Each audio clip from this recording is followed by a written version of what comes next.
એટલે બાળકો એ છૂટા પડી જાય છે. જ્યારે હિન્દુ ધર્મની અંદર પોતાના બાળકોને માતા પિતા શિબી રાજાની જેમ એને પ્રોટેક્ટ કરીને એને યોગ્ય દિશા બતાવે છે, એટલે આપણા બાળકો એ આગળ વધે છે. અંતમાં મારે આપ સૌને એટલું જ કહેવું છે કે માતા પિતા તરીકેની ભૂમિકામાં આપણે ક્યાંય પાછા ના પડીએ. અને દીકરીઓને મારે ખાસ કહેવું છે કે માતા પિતા તો એની ભૂમિકા ભજવે જ છે, પણ આપણે એક હિન્દુની દીકરી છીએ. કોઈ આપણને ક્યાંથી કોઈ ફસાવી જાય, બની શકે ક્યાંક ભણતી વખતે કોઈક તમને સામે દીકરો ગમી જાય, બની શકે.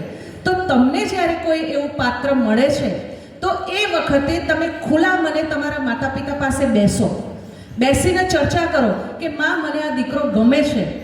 મને હું ખાતરી સાથે કહું છું કે એ દીકરો જો તમારા કુટુંબ અને પરિવારને લાયક હશે ને તો કોઈ માતા પિતા ના નહીં પાડે. પણ તમે એવો લાયક ના હોય તેવો નાલાયક દીકરો જો શોધી આવ્યા હશો તો કોઈ માતા પિતા પણ નહીં પાડે. અને પહેલા મેં કહ્યું એ પ્રમાણે કોઈ માતા પિતા તમારું ખરાબ ઈચ્છતા નથી.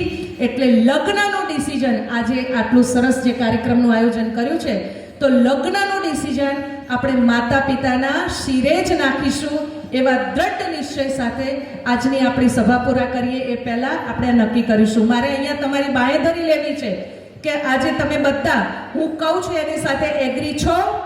શું તમે બધા લગ્નની જવાબદારી તમારા માતા પિતાના શિરે નાખવા તૈયાર છો?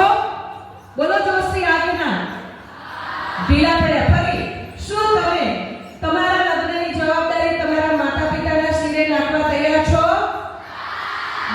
શું તમે માતાઓ તમારી દીકરીઓને તમારા દોસ્તની જેમ હળવા વાતાવરણમાં ઉછેરશો?